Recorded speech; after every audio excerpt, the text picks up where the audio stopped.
they're going to attempt to do here. Oh, my, we've never seen this. We've never seen this. There goes the attitude. Powerbomb. Jutsu. All right, man. We back. We got a special guest. We got my homie Juss here from Getcho Podcast. And we got a special guest.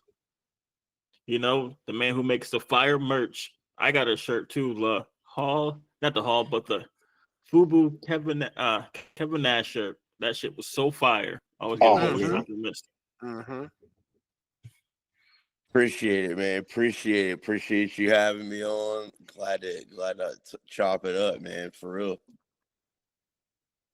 Yeah, so like, what has your journey been like making merch? Like, what inspired you of doing that? Yeah. So basically, I've always been like just a hypebeast little kid into apparel like my whole life. Just always into sneakers since I can remember. Always wanting sneakers. And always been into that. So then just that kind of just like transformed throughout my whole life, and just continued to be into apparel, and grew up. And then around 2015, 16, I just like kind of was watching like a lot of old wrestling at the time, and was just like, I don't know, I felt like wrestling was at a good place at that time, and indie wrestling was popping, and I just was consuming like a lot of it at this time. And I was like, had these images in my head kind of, and we kind of just was floating around. I wasn't really thinking of like really kind of clothing at the time. I just kind of had these like images in my head. Like, for example, one I go off of that's kind of like my first thought was I had a Cameron, so like the visual of Cameron with the pink fur on, right? So it was like that, but then it was basically just Bret Hart like in the same pose wearing that fur, and that kind of image just was in my head because I was like just pink and like, I don't know, I just rap, like always been into rap, so like just consuming those kind of things just kind of gave me that image. And then also so I was like, kind of turned out fire, and I threw it on a few tees, gave it to some of my homies, and they were rocking it, and I just started rocking it around too. And then I came out with another shirt, and it was actually just a picture of me and when I met Stone Cold when I was like it was probably in 1998, so it was like I was like super young, and it was just a photo of us together, and I put that on a tee. And then I kind of just started getting more ideas, and kind of more funneling, being around, just being into gear and stuff, and it kind of funneled me into like wanting to make more product. And at that time, like it wasn't really a lot of rap streetwear sneaker like crossover when it came to wrestling, like at all. Like there was definitely like a little bit of us like out there, but there was no like now you see like every wrestler comes out in sneakers. That was not what was going on at that time, like at all. Or like entrance songs being rap music and things like that was not really going on. So it was just like really fun for me to kind of have this niche, and I was kind of gaining more steam with it, and just kind of creating more and more products. And now we're here like 6 years later. My whole idea of it, or 7 years later, my whole idea of it, once I kind of got going, was, I wanted to be like, all right, let me kind of have this brand where it's core wrestling, no matter what, like that's the main thing. And then we'll go off of that. Like, so any concept I have, it starts with wrestling, but we'll throw like, into different pop culture themes, or skateboard themes, or sneaker themes, or rap themes, or things like that. Even football, I did like a football collection, but it was all based around like XFL. So, it's always just tying it back to wrestling for sure. But yeah, now we're like 7 years into the brand, and really now at a spot where I'm kind of just trying to step it up all around, like levels of just quality and the back end of it, and just kind of trying to take it up a notch and really cement it as like, all right, I'm trying to just make it its own thing. So yeah, that's kind of it for sure. Dope. You mentioned that when you started this whole brand for off the rope, you basically said that you want to merge everything that you like, hip hop, sneakers, streetwear. At that time, because I remember too, like most of us here, that is like our fandom. That's our background. And in trying to incorporate that in wrestling at the time was like you didn't find anybody that was like represented in that way, right? And I know that like a couple brands that started off when you started off, I don't know if you remember, like Joe to Sleep is one.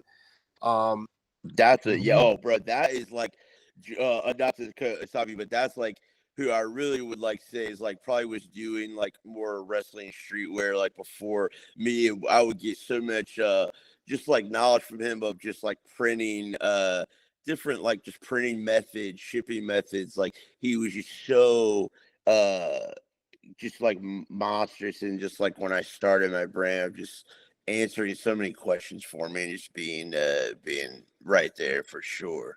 But yeah, go on. He was kind of a he and one other person, I can't remember his name, but he was one of a pioneer that kind of like started the trend. And I remember you came right after that. So I kind of like put you guys up there, started the forefathers to kind of start this thing. But like Joel to Sleep, the reason why I found out about him because he's Filipino. And so like he had made a couple shirts, like he did the the bait with the Milo. So I remember he did a Finn Balor version of that. Yeah, that's how I found out about him. Yeah.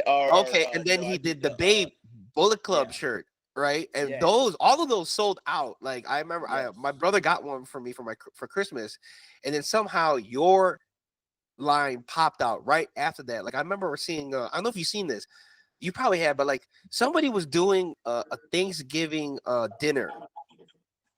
And somebody was wearing your Monday night, the headliner shirt, like the big heads, that Monday night shirt, and somebody was wearing it, and then they tagged your brand. Was one way how I found you, and I was like, "Oh, this is the dude that makes those shirts." Okay. Yeah, and I was like, "Holy shit!" Like it was crazy. Yeah, like, that's what's up. Yeah, no, that's dope. Yeah, no, I had found I think like when I started my brand, maybe someone had tagged like Joel in just being like in the similar thing, and that's how me and him became like talked at the time. And then I had found out, and then I ordered it was a Bullet Club shirt with the Bape like with mask. So hard, dude. Yes, it was. I still had that to this day, and like man, everyone asked me where I get that, and I was like, "Oh man, you can't get this no more." But, right. But the crazy part was Tamatanga wore it in a press conference. Yeah, man, for sure. And that's another thing. Like, I'm not even to this day. Like, I'm not hip to like New Japan stuff like that. Like I should be. And Joel is like super heavy hip into that. So yeah, very, very heavy. I mean, I think one of his shirts that popped off was the "I Feel Like Naito," which is a play on the "I Feel Like Pablo" shirt. So it was very dope to see you guys. Yeah, man, it was very dope to see you guys do that as a way to represent like people like us here.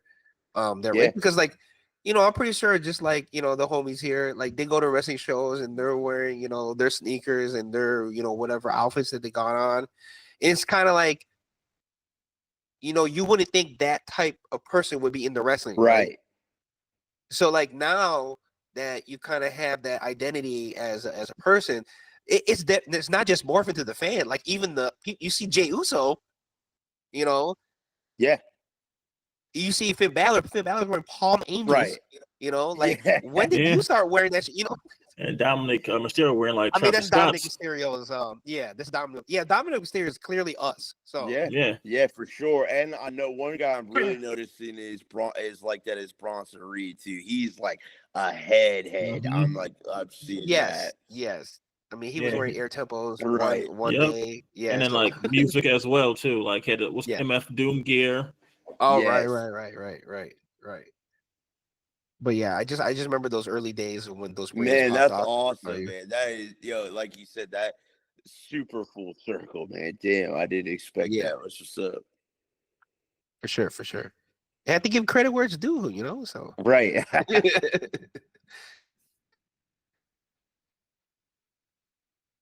You still You there? got Dom. No, I'm like, is B still here? Yeah, he's still here. Yeah, he has a mic. Yeah, we're here. Okay. Yeah, just letting y'all cook. Okay. Keep on cooking, man. I was like, so how is your process of like even making the shirts? Like, it's you by yourself? Do you have a whole team? So usually with like whatever the piece is, I'll usually have like a concept I want to flip or mash together or whatever. And I actually had a homie that I linked up with right off the bat. That was an actual like the Drew stuff, and we've been rocking. He did my very first graphic, which was my for me, which was my Bret Hart, and then to this day we're actually working on some stuff right now. So yeah, he's been like 90% of just the art for me. Just like I'm not a like graphic designer or anything like that, just kind of an idea guy, and apparel and and like how I want it to look like. It's like, it's like I feel like this brand's like, not to bring him up because he's a disgusting creature at the moment, but like Vince McMahon, right? It's like WWE is like this world he created, you know what I mean? Like he created like this is like his reality, and I kind of just feel like this this was kind of like off the rip was like just kind of my world I wanted to create, so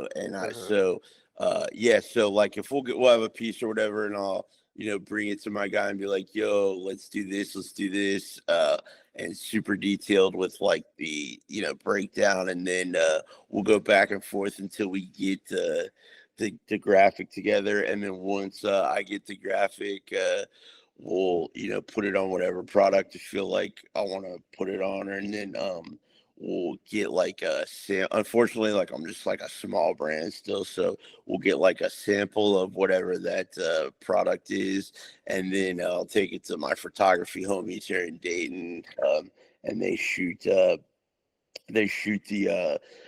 products for me, and then once I get the product shoots back, then we put it out into the world however we put it out, and then we for however long, and then we get those orders in, and then once I get the orders in, then we place them, and then they come to my crib and we ship them out of my crib, and then go that's pretty much like the process from idea to in the consumer's hand.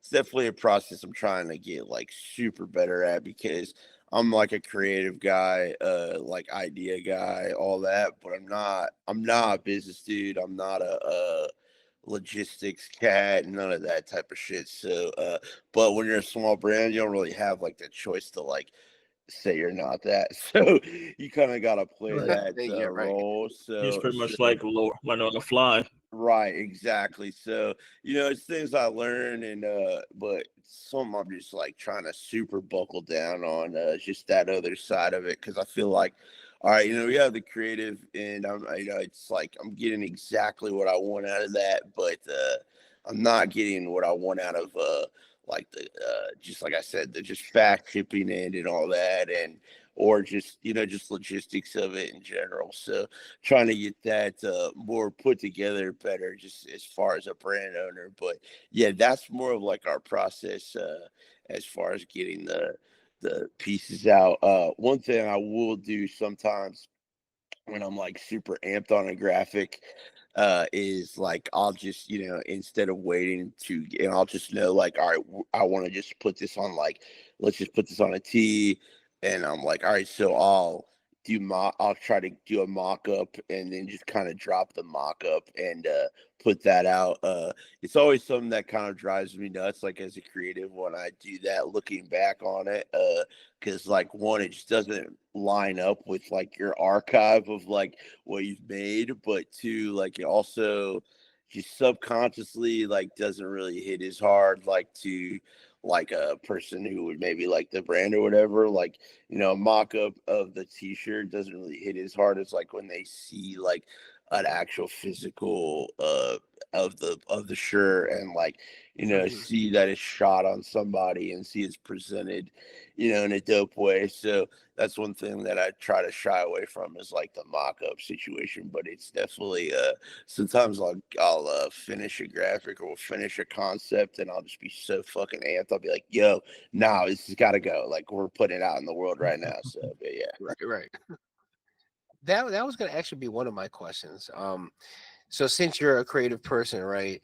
And sometimes when you're creative, some people just may not get it, right? So do you have a team of people that you have to go through and be like, okay, listen, at this time of month, I want to put these shirts out? Like, is there like a No, vote or so yeah, no. So I'm glad that you asked that. So no, I'm pretty much a one-man show when it comes to that, and in a to a fault, but like I kind of, when I, as far as like a release schedule goes, it's all up to me and like all what I want to do. Like, it's all like, the only thing that really dictates it is working with my photographers and then working with my graphic guy. But that's kind of the only thing that may dictate like a pushback, or like maybe we have to do like hit a deadline or something. But nah, most of the time it's mostly pretty liberal in that sense of just like, we're kind of gonna drop when we want. Now I will say, this coming year, I have a lot planned of like around timing things, like that I usually didn't do, but one, just like kind of was fun to do creatively, but two, just like I feel like it would just hit a little harder. So like, for example, they'll just be like when someone maybe make a return, or like something like that, you'll see like, something that's a product that's kind of surrounded with that, or like maybe if there's a pay-per-view, you'll see like a collection that's inspired around that. So yeah. Got you. You had mentioned lessons that you kind of learn as you go along. Are there any lessons that were kind of like hard to learn that you might want to advise other people to avoid? Man, yeah, oh man, I would honestly, if you asked a clothing brand order this, I would feel like they wouldn't even order. But get it, be like, yeah, I got it'd be like a Jericho list to this month to really give them like the what to not do. But yeah, man, I would just say the only real thing that I really came into trouble with is just production situations, man. I was lucky, like I'm lucky enough to just like to do it and have enough fun with it that I'm just, we keep at it. But that's really the only like thing that I really have problems with, is like just production wise, man. It's just, that is a pain in itself. But yeah, I would just say that. And then I would just say just a customer service end, like, try to always keep it super transparent with people. I've definitely made mistakes on mass orders before, and I've never like tried to be like, yo, make excuses or anything. I feel like, at least from what I've experienced, I would say if you have a brand or anything like that, just with the customer service part, just try to stay honest as possible. They would rather hear like just, yo, I fucked this up, or here's your money back, I messed this up, or we apologize, things like this happen, instead of you giving them the runaround, or making excuses for like a mistake or something like that. I would say that would be like a major thing. But yeah, other than that, like, man, if you love to do something, you're gonna figure it out. So yeah, I would just say, like I said, but I am lucky enough to like just like enjoy doing it, and like always lucky enough to want to have ideas to flip and things, that when I do come under roadblocks, it's easy to kind of maneuver around them. But yeah, I don't really see a lot of problems for me, man, other than just that production side of it, for real. And have you ever run into like any copyright issues? No, not really. Like when I first started my brand, I did some, you know how everyone does like this parking lot looking like bootleg shirts with just like like images on them or whatever. Mm-hmm. That I would run it. That I would like catch some heat for every now and then, but no, I haven't really had any copyright issues. I mean, that's definitely something that's like out there, and like obviously, I mean, when you look at my brand, you're probably like, yeah, like a person would be like, or who doesn't understand it would be like, yeah, this dude's like stealing things or flipping things or using, you know, wrestlers' likeness or whatever. But yeah, I don't know. It's just kind of like the idea of the brand, I guess. I really don't have never really had an answer for that. But yeah, I never really had a problem with it. I had a homie that would send me pictures. This was when Titan Towers was still around, and he worked in the creative part of like the merch part in there. And he was wearing it was my yellow off the Monday night shirt. That's kind of like the Ico Pro era. Oh yeah, and, yeah, and he was rocking that in there. So he always would show love. But no, I never really ran into an issue about it or anything like that, or like any like or like even if I've never been like super into like showing wrestlers like gear I've made. Like they just don't get it. Like, you know what I mean? Like I can't really like you can't really like it's a bad. Yeah, I'm looking at you and I'm thinking Nash, and I'm like, that's a bad example because he does actually understand. But like, you know, if some of like people, these wrestlers, they don't understand like streetwear, like what's cool. So they don't get it. So I've never like been into like trying to show them or like get pictures with them in it or anything like that. But so yeah, that's never like been my thing. But yeah, I never really ran into like any type of copyright or shit like that for sure. Well, we seen like from your page, we seen like wrestlers be copying your gear and be wearing it. Like I see like a lot of different people be wearing it. Yeah, for sure. Like a lot of people, or like it sucks. Like I wish I could supply a lot more people. Like that is going back, kind of answering this question and then going back to your other question. It's being a small brand, it's almost like I can't really supply as many like wrestlers with like gear as I would like to. Like so many so many people that I never would have thought like would have hit me up about it or like whatever, and I just either haven't had the product at that time or whatever and haven't had enough to give out. But yeah, no, or like buy. But yeah, like dude, Matt, yeah, a lot of wrestlers like have shown like support, whether it's like guys that wrestle now that are like coming up in the indies or guys that have been like in NXT and shit like that, or then like I have like, or like even like up to like an OG. I shouldn't even say that they don't get it because like a guy like, you know, who's an OG of the OG, Ricky Morton, like he and his son is able to like, you know, they understand the brand like so heavy and like he loves the brand like so. Yeah, I'm lucky that too, and like being a guy, especially me, like I'm not a guy who's super you know, I was talking to somebody else, like, I spent a lot of my time on the old product, man. Like, you know what I mean? Like, whether I'm listening to, you know, old podcast about the old, you know, stuff, or, you know, I'm watching old pay-per-views, or I'm watching old, you know, wrestling stuff. It's like, I spend all my time, like, just consuming old stuff. So when I see, like, new guys wanting to rock it, that's super dope, because now I can, like, kind of, or like we'll just be cool and have like a, you know, friend relationship, whatever. I kind of can keep up with their trajectory and their kind of career with what they got going on too. So it kind of helps me in that with being a fan of modern day stuff. No, that's dope. That's dope. You know, let's take we'll take a side track to a different hobby, sneakers, right? I know you love sneakers, right? Yeah. So on one of your episodes, Puck is out here. You talked about how you don't like StockX, and the reselling and the kind of modern day of what you would say is a sneaker culture right now.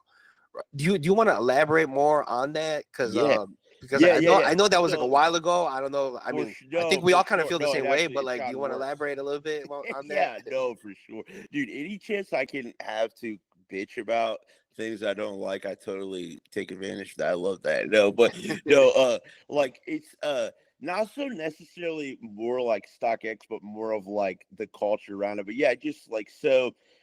I'm 32 and like I just kind of came into sneakers. Like I said, I grew up like around like when we came into sneakers when we didn't even know. Like it was just you would go to the mall and buy shoes, and then you kind of grow into like the boutique era of sneakers, where it's early 2010s and SBs and things like that, and so I kind of fast forward to like now, being like 32, I am kind of like in a old man. I find myself in like an old man, get off my lawn, like state of sneakers where I kind of don't like just reselling culture. I don't like how there's a resale shop on every block, every corner, in the malls, exactly. Just anything like that, it just kind of just turns me off. Like how everybody like wears the same 10 sneakers now that are on Instagram, or like when a shoe comes out, it's like it's the only thing I'm gonna see is like this shoe for the next 2 weeks. Like, I don't know, that kind of shit just annoys me. And I just feel like when I come into sneakers, and I can definitely tell everybody here is the same way, like,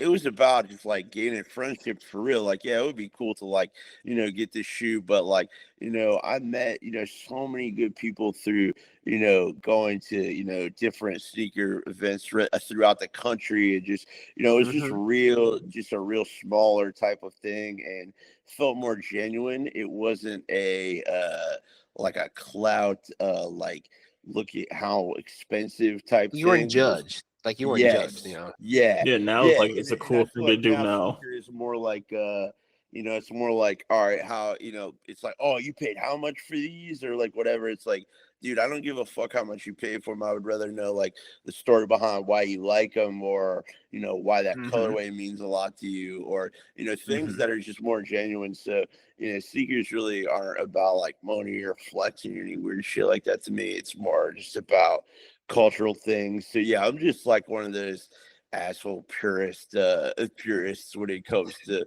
stuff like that too. But I will say I have caught myself like on StockX when I can't find like some stuff that I would like that is current, like, because I'm just also, that's another thing, like I'm so old school, like I'm not even up on like modern day apps, like what you need to like be confirmed and all these kind of things. Like, so when I see, I'm like, yo, it's so also I just like an old man in the space also. But so yeah, so I'll catch myself going on like StockX, being like, yo, what are these going for? And then I don't even understand, like, oh, all right, well, fuck that. So yeah. Yeah, no, it's true, because like like $800 for a pair of Rodmans or something. It's crazy. Right. Right. And then the fact that like when you bring up the purist side, right, and the people just looking for the sneaker that has the most resale value, but then it's like you have the sneaker that are mostly icons, that are mostly classics, don't get the respect just because some of the kids don't know. Like, it's crazy to me that when I go out on the street, I don't see one superstar. Yeah. One Adidas superstar, which is like the general entry point to like any sneaker culture, Dude, entry point. That is such a key term right there, bro. It's like the entry point is a bit different now. And I know like people can't help it with what era they're born in or whatever, but like the entry point of this, like when we were getting into this, and especially like when we were getting our own money to get into it, it's like there was work that needed to be done to get some of the things that we wanted. You know what I mean? You had to call around. For sure. You may had to maybe like wait around. You may had to know like the homie, like it was just a whole different type of or even we could go back to even when we were kids and having to like order on eBay and calling an actual hotline. Like, you know what I mean? Like even that. So yeah, it's just the entry point seems a bit different. But like you said, like you don't even see anybody wearing like just classic shoes that like are timeless, that would look good now and they did it 20 years ago. I mean, but you just see everyone in like, you know, and I'm not mad about, I'm not like a super panda dunk hater or whatever, but like you just see like everybody in those, or you see everybody in ones. It's like, I don't know, like I just got into sneakers to like not look like everybody else, you know what I mean? So Right. Like I had a pair of Gary Paytons that worked at barbershop, and people like, what are them? I'm like, right. Oh man, right. Gary who? Like, who? And I'm like, is that Walter Kemp, Payton's brother? Right. Like, Sean Kemp, who's that? Isn't that the guy with all them kids? No, okay, I'm just kidding. Yo. No, but you know, you talked about being different, right? Because that's what your brand is about, right? Saying it from everybody else. Speaking on the sneaker stuff, I remember that you were on, I think at the time that we were talking, you were talking about how you just trying to grab some BBCs at the time. And I remember looking at your page, you brought you had the ice creams. And it's so crazy because then later on in Complex Con, they had brought back the ice creams. Yes. And I feel like even that era of individuality is kind of lost now, even though everyone has collabs up their ass. Like it's just, even though there's all those different styles, I just feel like on a look board, it's all the same. Yeah. Oh yeah, no, I do too. I feel like it does all look the same. The designs all look the same, and even if it is a design that's kind of if it is a design that's different, it's not a design that's like forward. It's just a design that maybe just sticks out because it sticks out or whatever. But yeah, no, totally. I feel like, or like you'll catch, and this sounds like some super hater shit, but it's just true. Like you'll see brands catch the idea like, we're nostalgic. Oh wait, there's you guys under like for like just like what you said, like Reebok understanding like, oh wait, you guys like the ice cream sneakers? Okay, well let's try to repackage it with this new way, and now it doesn't come off as hot. And I mean, not you see that with like other brands, you know, like a Fubu, like you see that with And One. You see like so many brands, or at least like Mitchell and Ness now, shit like that too. It's like crazy. Yes, Mitchell and Ness is another one. Yeah, where it's like,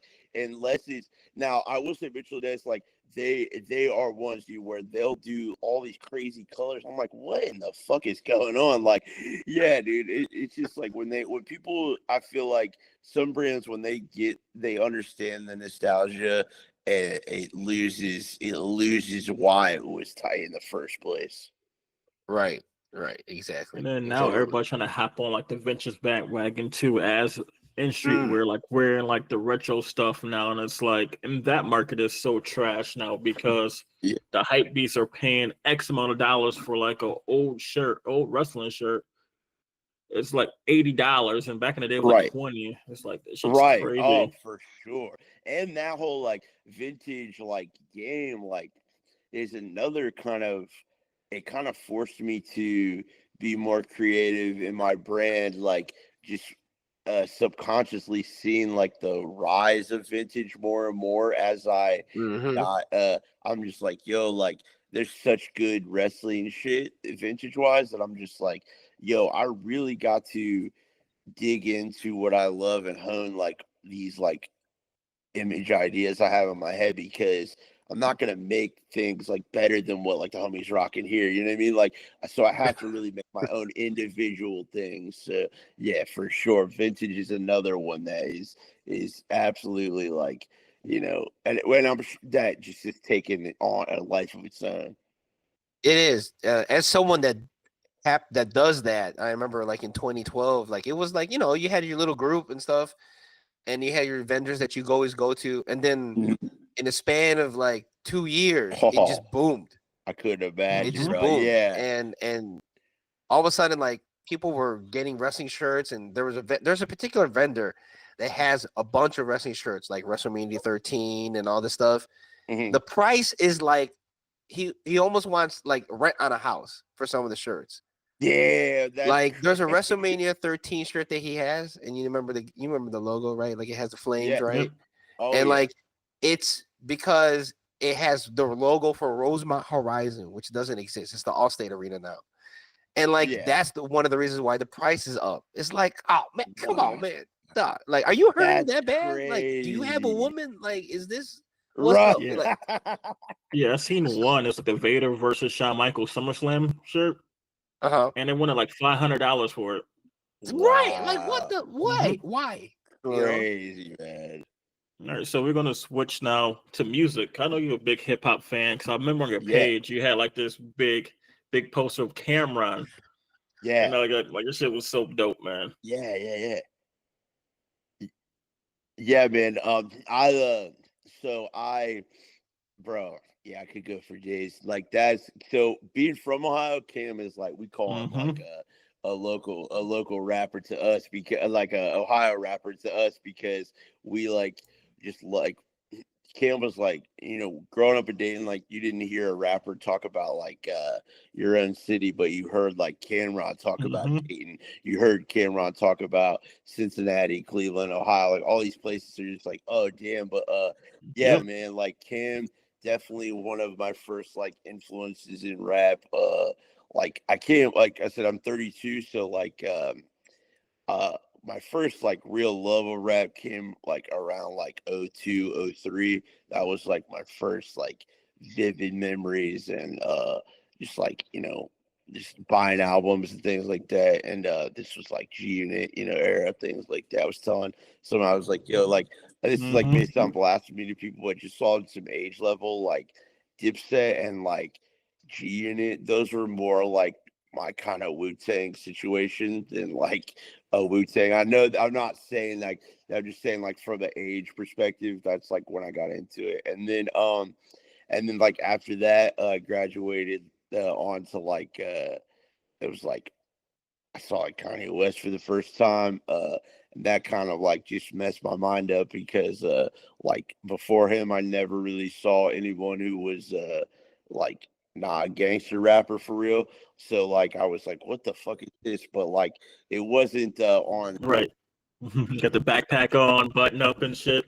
Exactly, yeah. But it wasn't on some fraudulent like it wasn't like some like soft shit. It was just like, oh, he's just like who he is, like real. So that like kind of just sparked me to just always just like be into that kind of hip hop and shit. And then just those kind of artists. But like that 03, 04 like rap era has like always been my favorite. And then my second favorite is like the blog era. So like the 09 to like 2011 era, because I was just graduating high school. It's kind of like I always feel like our like first memories of music, and then like our senior year music is like always the most like important music shit. But yeah, that's like my most important rap shit for sure. I remember getting Dip Like Immunity Part 1 with a double album. That should change my life. Man, come on, bro, crazy. And like, bro, and just like every like obviously it's been this like fact has been beaten into the ground, but like just everything they were rocking, and this like the jerseys, and like man, it was just like, man, it's crazy. And those were things at the time you could go to, like, I mean, for some things, like you could go to the mall and get these things. Like it wasn't like exclusive like items, like 03, 04, or like 02, 03, like you could go to the mall and like get a fit that like a rapper may be rocking. You could get a jersey with the Mitchell and Ness hat, like all that type of shit. So yeah, that also like fashion and rap, or like I even use words fashion, but like clothing and gear and stuff and rap has been like right there, like the same with me. What would you say, B? Same. I remember they can't ban the snowman shirts. Oh, that's another one, man. Oh my god, bro.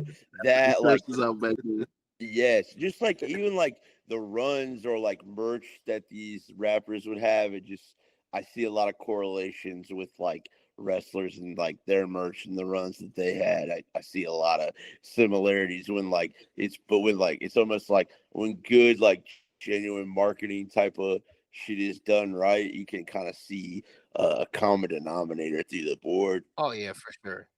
I mean, like Daniel Bryan had like a couple shirts and a hoodie where it was like the Obey lettering and font. Even the maroon was the same. Yep. And I'm thinking like, oh, are they gonna do something? Because as we all know, the logo is Andre the Giant. So I thought that like that was gonna be the next wave for them, is that they're gonna do something with Obey. And then no, they just happened to like that look, and then that was it. Like it didn't continue. Yeah, man. I mean, damn. Like that was the only like Daniel Bryan merch that was like good. Yeah, I can't even think of another piece he had other than that one, and then like the yes. Oh yeah, the yes. Yeah. And then like in AEW, he wears merch. He just had a white T-shirt all the time to come out. No, that was merch, bro. You could buy just a white T-shirt. Like that's all it was. That was legit merch. Yeah. You got that dollar. Who's he got that gas station? The gas station. Yeah. The 5 for 20s. Or the 4 for 20. 4 for 20s. We got the talls in the bag. Got the most merch sold. White tee. Oh man, no, but like it's crazy to think that like hip hop now, especially like everything that we're talking about, is like identifiable in today's wrestling culture, because you even see like wrestlers on sneaker shopping. Which is crazy, but it's so funny. Like you could tell who's a sneakerhead and who's not, right? Like you can definitely. I'm not gonna lie. Shane McMahon for sure is a sneakerhead. Shane McMahon, for sure is a sneakerhead. I don't know about Roman. Roman's kind of sketchy. Yeah, I think Roman was mostly like the sports sneakers. Yeah, right. Because like he did talk about Ken Griffey Jr.'s, and most of the football dudes, that's their sneaker right there, like diamond turf and all that. And Triple H shouldn't even been on there, man. Oh my god, Undertaker, man. Undertaker was Stone Cold too, man. Was the worst. Stone Cold was decent. Like he said that he knew about the culture, but he's not in the culture, right? Was the Cody Rhodes one good? Cody Rhodes was pretty good. It was pretty decent. He would be like a hit or miss. I wonder if he would know his shit. It was kind of like he's the dude that like he's your like, let's say he's like a friend of sneakerheads, like like the Usos, right? In the New Day, like I feel like he would get his information from them, right? Like it's like one of those. Got you. But Undertaker, got you. Yeah. Whew, yeah, nah. So it's like Darrell with us. He gets his information from me and B about sneakers. He's like, I don't know about sneakers, but Dom knows exactly what shoe this wrestler's wearing and what day it comes out. Exactly. I'm CM Punk of this game, bro. Yeah, man, for sure. Yeah, I didn't. It's so crazy to see Complex and their whole kind of like just take on wrestling now. Like they're like a mainstream like news place that like reports on wrestling shit. So it's pretty wild. Right, and I think that's cool. Like I guess I wouldn't. Even though like I don't really like the product that they talk about, because like obviously it's just Jordan 1s, because that's hold on. Do modern wrestlers wear anything other than a Jordan 1? No, I'm just kidding. But like it's like so. Because CM Punk has some Jordan 1s on Monday Night Raw, and then New Day has some Jordan 1s. It's like, man, we're like probably better for the canvas than all other J's though. I will say the New Day, in particular, Kofi Kingston, had been wearing sneakers since like forever. Right? Like he wore adapters when he won the championship. He wore Hyperfuse back in the day, right? Buying from a store in Cincinnati for a while, and they would always go to the shit, and I'd be like, "Yo," like, and they would always be like, "Oh, was he at Raw tonight?" I'm like, "You guys are in the wrestling." Oh, what? Okay. Yeah, and they'd be like, "Yeah, a store unheard of." They're called that's the name, Unheard of. But I know Kofi would always they would always hook Kofi up, buy for them. Yeah, but before like the wave. Yeah, for sure. Right. Yeah, he was definitely one of them. Yeah, I mean, too, man. Shawn Michaels have phone posits. Shawn Michaels, Shawn Michaels, the guy give him a little sauce, But Batista was kind of. There's definitely eras there's definitely Shane McMahon too. Dude, when I was talking to Nash, when I got to talk to Nash, and he was telling me he was he's the reason I was rocking the FUBU is because I was going into this mall that had my size of shoes in Atlanta, and he's like all the homies they would know, so I was oh, all right, yeah. So I would I knew what was up. He's so then he started talking about shoes that he liked back then, and one of the ones he brought up was the OG Garnett, the first one, the Nike one with the gradient the blue. And there are one. He's like that's the one I remember having from back in the day that sticks out. I was like, man. But then he goes that he tells me that story just to hurt my, not that he knew, but to hurt my soul in the next convo. He says, yeah, but then I was at SummerSlam and I had the low Chicago ones on, and then I see Roman come out with them, and I'm like, hey, I still know what's cool. I'm like, yeah. I remember an episode of WCW, man. He had a FUBU, he had the red and black FUBU jersey on, then he had a pair of 13 the red and black 13s. This Wolfpack era. Wolfpack, yeah. I was man, he put that shit together, man. Too crispy, because I'm like, man, so I gotta ask. I was like, did they know? I'm like, did the motherfuckers that were rocking it know other than you? And he was like, oh no. He's like, I was the only one who knew, what was up. He was like, he's like, when I knew that it was owned by black guys and Jewish guys, he's like, fuck, I knew I was down. So I was like, all right. He was telling me about his Ed Hardy era. He's like, you remember Ed Hardy? I was like, yeah. He's like, in my TNA era. He's like, I used to fucking spend thousands of dollars on fucking $100 t-shirts. He's like, Ed Hardy's like, now I just cut him up and wear him in the gym. And we talked about Von Dutch too, another just wow. Man, that Von Dutch, that was some nasty work during them times. Some hats. Sure. Oh. But it's just funny to think all right, which one of you motherfuckers that's rocking the fly sheet? Do y'all know it, or are you getting schooled by somebody else, or what's going on? Right, you know what I mean? So I do gotta put Rey Mysterio on that too, because remember he was coming out early with the he had when it was unmasked, Rey Mysterio, he was wearing the Dickies overalls, right? He had the FUBU collab, he had the FUBU jersey, the football, right? Conan too had that shit on too. The yellow joint, he's another one that, and especially for being his age at that time, dude, he for sure had to know what was up. And even later on, when he came back to WWE, I was like, hold up, is that guy rocking an off-white ring gear? Right, yeah, and he was, him and Dom both super fly now. And then the whole family was wearing the mom came out in a full-on Louis Vuitton. Yeah, Aaliyah was wearing a Balenciaga. Yo, the Mysterios. Hey man, don't forget about Big Show wearing a Chrome Heart hoodie. Remember my god, right? See that I love that, because that's such. That Big Show rocking that Chrome Heart hoodie pick is so legendary, because know that's not him trying to be fly. That's literally him just knowing the owner. You know what I mean? So that makes it that. It's just he's wearing his friend's brand. Right. It's so funny too, because the Chrome Hearts thing, before I used to call HBK the second era, just born again Christian HBK. Now he's the Chrome Hearts HBK, because the pants they look like what Chrome Hearts looks like right now. Yeah, no, they do for sure, and they have even just the way they sag on the leg, the way they stack up, bro. Yeah, no, I know what you mean. At first I wasn't with it, because I like the tight pants, HBK, right, and and the Chrome Hearts version, it took a while to get over, but it's finally over. For sure. Wrestling in general used to piss me off.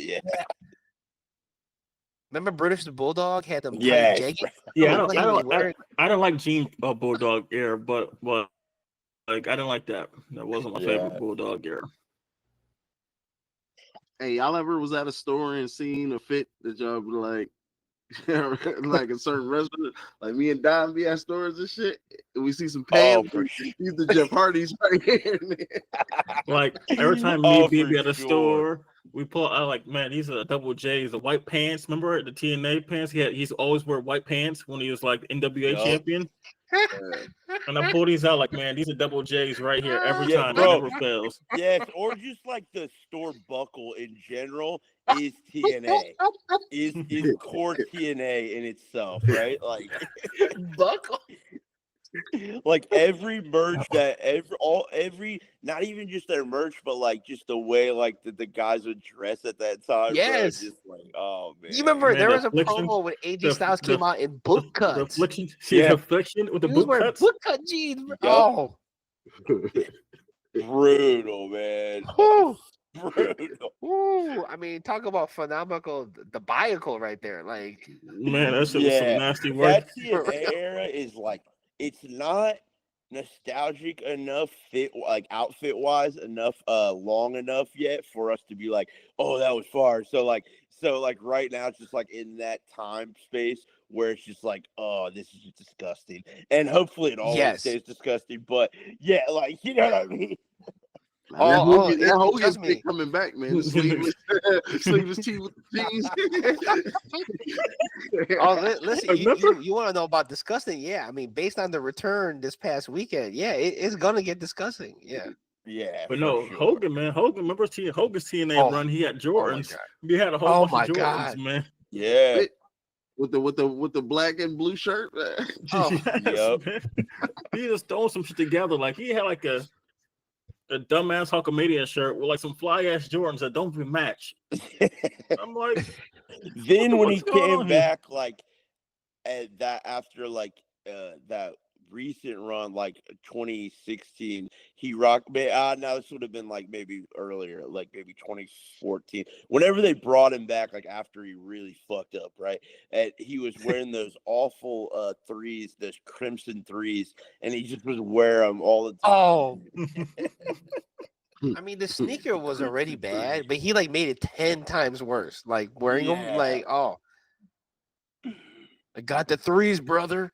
Yeah. I don't know. He might have some sneakers in the house on Hogan Knows Best in the background. Didn't nobody really peep it. He might go back and check it out. You see, he was playing the Jeezy CD on there. He might have had some shit at the crib. Right. Oh, the Jeezy. Hey, man. Hey, and the other day I posted this. I saw there's like, I don't know, you guys probably follow him or he's in your algorithm. I don't actually even know his name, but he off the top of my head, but on Twitter, all he does is just post from the year 2002 in WWE, and that's like the only content he posts is like from 2002, and he had, I don't know why or his thing, but like, and he has this chat, and he posted this picture of Hogan backstage, and he had like one of the flyest jackets on, and it was from 2002. And the Hulkamania jacket I'm just talking about. With flames, dog. The flames, is this the Hollywood Hogan era? Nah, this was the 2002 Hogan. No. So this was like, it didn't even have Hulkamania on the jacket. It was just had WWF on the jacket, but it was Hulkamania colorway. It was crazy, bro. It was crazy. Okay. Yeah, the dude had, and then I think there is isn't there a picture of him wearing penny ones, or I don't know. There is some crazy. There's like a picture. I'm pretty sure there is. With like big ass pants on. So, I don't know, but fuck him for sure. No, that's the one. He had the big ass pants on. I think the New York. Yeah, I think B shared that meme a lot. B, you shared that picture a lot. The Hogan pants. Yep. One. Oh my gosh, that hurts. That hurts. There's some bad fashion wrestlers, man. Man, it really has been some comedy, bro, and like especially like also another page I've been following. They've been, and he only posts scans from the magazines. So that's another where you'll catch pictures that you've never seen, like never on Google or anything like that. So you'll catch fits on there. You'll be like, God damn, that's terrible. Or fire also. So you never know. Oh yeah, I mean, like on my Twitter, sometimes I do something similar like that. Sometimes, like I take from the WCW catalog because everyone always pulls from the WWF. Yeah, and it's so funny. Like the merch that WCW had was like, obviously it was reaching for like a younger audience, but there was like some stuff there that was like, you know, it could go both ways type of thing. Yeah. And then I'm like, hold up, is that Sting sneakers? Right. Yeah. Mm-hmm. Or there is there's a Sting sneaker. I see I saw like I've only seen one photo of them ever, and they're a Nitro sneaker, which is crazy as fuck. I definitely they were like from 90. They probably were like from that first year, that 95 year, like when they first started the ship, like Nitro. Like, I remember the NWO Reeboks. Oh, yeah, and then those, some stuff. Man, the one homie copped those on Instagram. I copped the black pair. Those are intense. Those are what I wish I would have asked Nash about those. But those are they're Macho Man, right? Yeah, I think one of them were made for Macho Man. Yeah. From the Wolfpack era. Yeah, those are on another level. Those are crazy. He's definitely one wrestler that had, like, in terms of, like, if you look at the entire, like, encyclopedia of merch, like, Macho Man has definitely had some of the better merch, you know, like, in terms of just everything, shirts. I mean, look at the glasses. Definitely. Like, everybody still wears the glasses, you know. Yep. And that second run, the WCW run of his glasses there, too. Like, but what you're saying, like, with WCW merch, I honestly find myself liking WCW merch a little bit better, like, because I don't know, it feels like it was that, especially in the time that like the Attitude Era and like the Nitro Era, like that shit was mass produced, so there's so much of it. But I don't know, sometimes I just find I'm like, they were kind of going a little bit more creative on not on action feet. I don't know, man. They're both similar. I could go. No, I agree, because I mean, like the shirt that I'm wearing right now, it's just clean, right? Right. And like some of the Attitude Era shirt, I mean, APA always pounding ass. I mean, come on, who's wearing that? It's like, who's rocking that? I don't know, because WCW, man, they had like this dope collab with like Looney Tunes. And you had like Looney Tunes with WCW wrestlers. Bro. Yep. I remember I had like this NWO Taz shirt. That shit was fire, and I had like the matching shorts too. And I went back to Walmart and got like a Sting one as well, and had a Luger one. Yeah, man, exactly. Fire. And then the other side, you got like, you know, do you smell what the Rock is cooking? Like, do you see, like, or do you smell like, do you want pie? Like, who's saying pie? Like, what the fuck? No, bro. You're right. Other than like Austin 316, you that's so true. Like, it was a little like, I would rather be DX. Like those are the only two that you can wear. Like, like DX or Austin 316. Yeah. Yep. Yeah. Because like I felt like WCW, you know, they knew their core audience was like kind of a bit older, so the gear that they made was a little bit to that crowd. And like Attitude Era was strictly like, okay, let's just do whatever South Park is doing. Oh yeah, it was in terms of, exactly. In terms of there was like the merch. Integrity was a little WWE would paint it way differently in the look back of it, but it feels like the merch wise of WCW, they would have a little bit more of like integrity when it came to the merch. I guess integrity in general, but yeah. Some good times, man. I remember Stevie Ray had like a Nietzsche sweater on one promo, and he had like the whole Nietzsche baseball jersey. Man, I'm like, this is fire. Man, man. I wish he doesn't like do indies or anything. Nah, man, he doesn't. Nah, he don't pop up nowhere. Yeah, you gotta find Stevie Ray. Never see him pop up, man. think he's just chilling, man. He don't need to do nothing no more. Right. Okay, so real quick, I want to ask you, what are your like top 5 sneakers? Yeah. Okay. So definitely the Iverson 4, the white and red, for sure. The Black Cement 3, definitely. I know that's just like a classic. The Jordan, definitely the Jordan 17. The just the blue, the white and blue, the OG. Oh, they came in a briefcase. Yep. And then the OG, I'm gonna throw a skate shoe in there. Still have the OG DC Lynx. That's like my favorite skate shoe. So and and then man, 5. What would I say? Damn. I know it's hard to narrow it down. Yeah, no. I'm trying to think of what I rocked the most, like throughout my time, what I've always found myself. I definitely, I'm not gonna say that I because I don't really rock.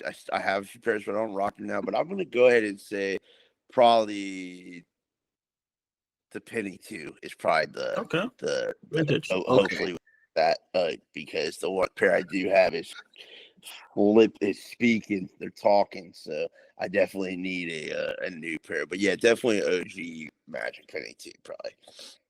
Okay. What about you guys? I never asked you that question. Yeah. From Mine's vary because it depends what kind of mood I am. Like sometimes like I'll rock them, but like 11s, and then I go with straight 4s. I hate 5s, but it's like 1s. Okay. And then sometimes I go throw the classics like Gary Payton's Reebok pumps. So I got a pair of Reebok pumps. I got a pair, and I wear it with my Stone Cold t-shirt. You know, the Stone Cold was like he's half cyborg and half regular. Oh yeah. Oh yeah. So I wear that with my Reebok pumps. So it all depends, like what shirt I have on for the day. Got you. What about you, Darrell? What's your Oh man, that's hard. I know you got a long list, bro. Like, I don't really got no top 5. I just go with the flow. Okay. Yeah, I'm that kind of dude. Like, if I like it, I'm a rock. Got you. I'm gonna find a way to rock it. Like, it don't make no sense. Right. For me, like Nike Cortez is number 1. Like I always love that. It's a classic. It's a classic. It goes with any outfit, right? The Jordan 5, in particular, the black and metallic. Another classic. Yeah. And then so those are the 2. Jordan 1, 2, obviously, and then like you ask me tomorrow, it'll be 3 different ones, Yeah, that's how I am. That's why I said like I can't make a list. It's like it all depends on my mood is at this point in my life now. So I can't make a list. I do prefer SB Dunk over regular Dunk though. Yeah. Okay. Because if you've ever had a pair of SB Dunks, obviously they're a little bit more wider, they're comfortable. All the insoles are so. I'm with it. Yeah, and they're real comfortable. I switch out. I take the insole because it's basically the same shape as the one. I put them in all my ones, like any. Oh, nice. So that like you get the zoom in there, so it's like way comfortable. Because without that, oh my god, you're just like walking on concrete. Yeah, them ones would have you screaming. Yeah, for sure, dude. For sure. He was talking about Nike Dunk. Such a good one too, dude. And like when I think about Cortez, I really love the jewel when they would do. I know. Oh man, yeah. They only made 2 versions of those, just the white and black, like 6 years ago, and then they stopped. Like I don't know why they stopped making them. Those were hard. The nylon suede is my favorite version of them. Yeah. I think that's just obviously that's like more cultural reasons, right? Like. No, that's like, I don't really like always classics, bro, for sure. Like exactly. Like, if I'm gonna put a top 5, like I just and then even if I am having, I guess like we all kind of have like kind of a rotating like whatever. It's like it's always gonna be something that I could rock always. Like I'm always gonna make sure it's a classic, not like some bullshit. For sure, always. Yeah, you always be having that shit on though. Right. Or it's like also it's like or like what I meant like timeless, you know, is more like the word I'm trying to use. You know what I mean? Like Cortez, like just like such a shoe like you can rock now and you can rock, you know, how many ever I'm sure it's like, you know, 35-year-old shoe, but like you could, you know what I mean? It's just such a timeless shoe. It's like that's what I love about shoes too. It's like, you know, it's like when I think about buying stuff, it's like, all right, can I rock this? And I now with my taste, or it's like now it's like what you kind of like not perfected, but like got it to where I want it, to where it's like if I buy something, I know I'm gonna rock it in a few years, but like I always want to make sure, like, yeah, all right, will I rock this in like another couple of years when I start shit like that? Right. Exactly. It's a science. There's a science to it. Yeah. There's a science of putting that shit together. Sure. But shit, I think we touched on everything. Pause. We talked about sneakers. Yeah, man, for wrestling. Sure, man. I appreciate you having me on, bro. Thank you so much, man. No Worked problem, out perfect too. My bad not having the camera on when it's don't worry about it, man. I was like out of my chair, so I'm like, let me just do the audio. So it's cool. We're not in my pod room or my room with the lights and shit. So For sure. I mean, we're definitely next time, because we have to run it back next time, you know. Yeah. Oh, we definitely run it back, and then when I launch my shit, I would love to have all you guys on together. We'll have like a group pod. That would be sick, dude. Yeah, man, for sure. Just hit us up, man. Guys, and ask you guys a lot more of like wrestling shit. So that would be super sick. I'll definitely. Cool. Well, appreciate your time, man. You guys, man. Peace, appreciate you, man. Yep. Thank you.